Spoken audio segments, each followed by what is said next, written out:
Ukraine और रूस की जंग बढ़ ही रही है। ये मैं आपको 2 हफ्ते से बता रहा हूं।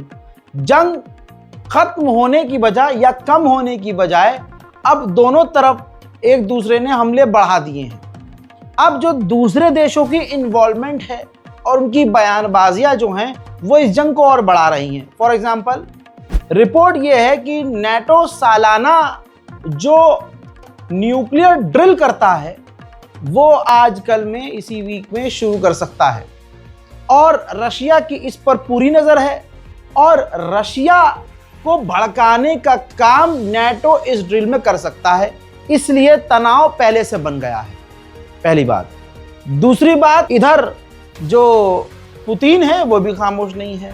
पुतिन ने ऐलान किया है कि बहुत जल्द हम अपने नए और एडवांस हथियार को शोकेस करने वाले हैं, दुनिया को दिखाने वाले हैं और उस हथियार के बारे में हम आपको पहले बता भी चुके हैं। मोहतरम हजरात, बात करें रशिया की तो रशिया ज्यादा आक्रामक है। उसने यूक्रेन की राजधानी कीव पर हमला किया और एक इमारत का हाल क्या हुआ है उसके बाद देखिए।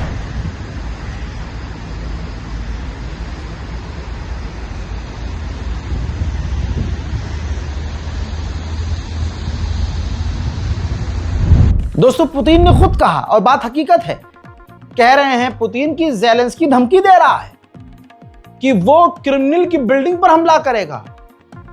ये उसका सिर्फ दिखावा है और ड्रामा है। जवाब हम देंगे। Спасибо. Понт здесь присутствует.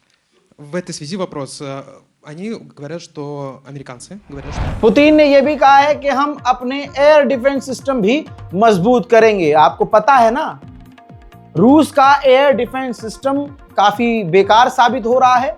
यूक्रेन के ड्रोन दनादन अंदर 2-2 हजार किलोमीटर घुस जा रहे हैं।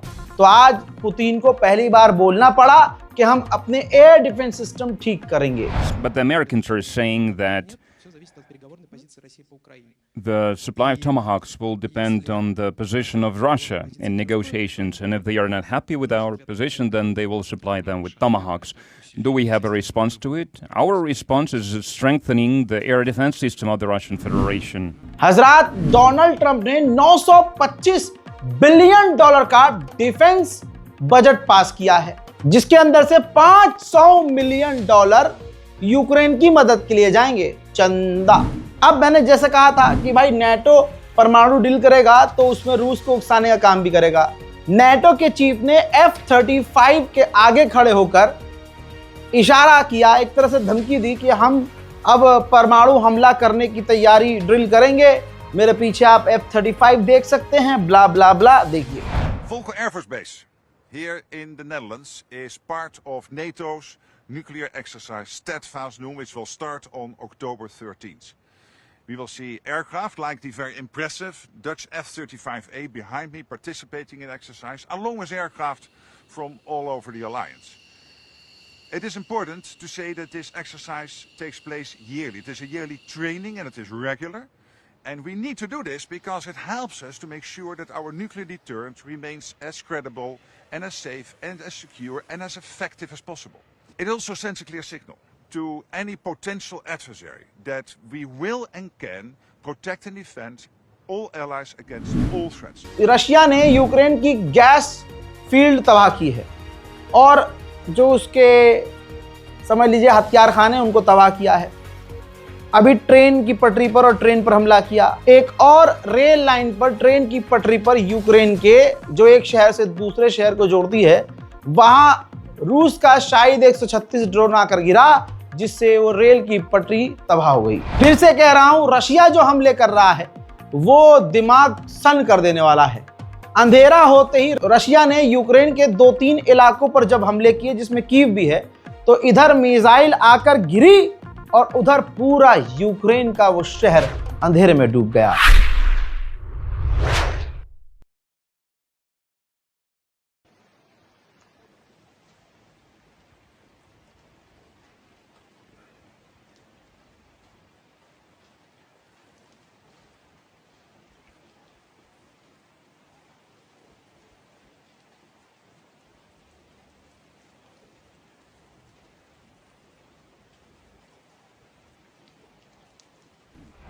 सोचिए ईरान की क्या ही ताकत है, ईरान की जो साइंस है वो कितनी एडवांस है, तमाम पाबंदियों के बाद, कि उसका शाहिद जो ड्रोन है रशिया उसका सबसे ज्यादा इस्तेमाल कर रहा है और इस ड्रोन का डर पूरी दुनिया को है।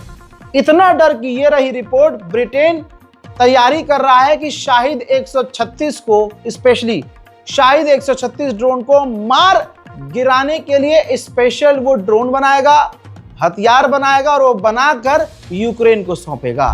उधर पोलैंड की पतलून गीली हो गई है। पोलैंड ने कहा कि पोलैंड यूक्रेन के आसमान के ऊपर रूस के ड्रोन नहीं मार सकता, इसके लिए नेटो परमिशन दे। नेटो भी दूर दूर से खेल रहा है, खुल्लम खुल्ला पुतिन के करीब आ ही नहीं रहा है, खौफ है भाई पुतिन का। उधर सुबह ही सुबह यूक्रेन के हाइड्रो इलेक्ट्रिक पावर प्लांट पर हमला, बिजली घर रूस के निशाने पर है। सबसे पहले देखिए,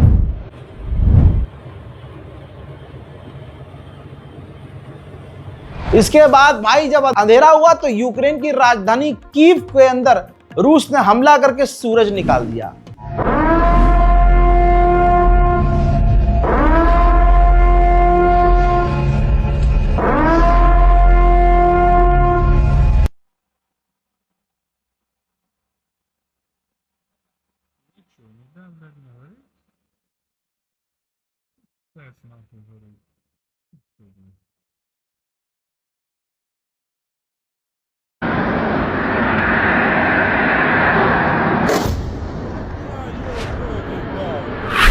पिछले एक हफ्ते से रशिया ने तबाही मचाई है।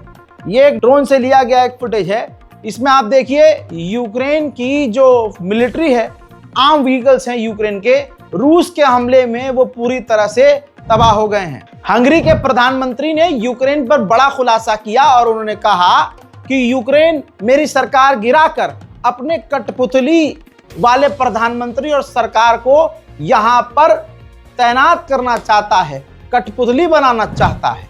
वहीं मेरे दोस्तों रूस को बड़ा झटका, एक ही झटके में रशिया की हालत खराब। रूस का MiG-31 फाइटर जेट यूक्रेन के इलाके में यूक्रेन ने मार गिराया है। यूक्रेन के एयर डिफेंस सिस्टम भी कई जगह बेहतरीन काम कर रहे हैं। रशियन कई मिसाइलों को यूक्रेन ने मार गिराया है। सबूत ये रहा।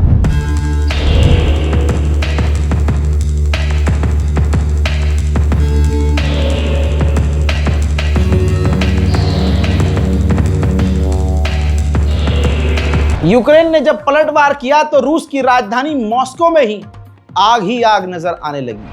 Посрались. Сейчас стопудово это выложат. Выложат. Вот это мы матушку землю включили, поэтому... Охуеть. А там что, там трубный, да? Ну, похоже, да, похоже. Да, там трубный.